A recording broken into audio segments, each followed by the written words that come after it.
एहतसाब अदालत में नवाज शरीफ के दायमी गिरफ्तारी के मुअत्तल कर दिया गया। एहतसाब अदालत ने नवाज शरीफ के दायमी वारंट्स मुअत्तल कर दिए हैं।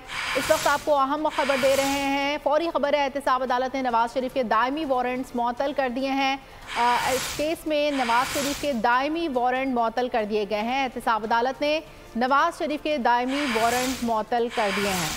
इस वक्त आपको अपडेट कर रहे हैं, एहतसाब अदालत ने नवाज शरीफ के दायमी वारंट मुअत्तल कर दिए हैं। एहतसाब अदालत में ये केस है और एहतसाब अदालत में नवाज शरीफ के दायमी वारंट मुअत्तल कर दिए हैं। एहतसाब अदालत ने नवाज शरीफ के दायमी वारंट मुअत्तल कर दिए हैं। एहतसाब अदालत ने नवाज शरीफ को 24 तारीख तक वारंट मुअत्तल किए हैं।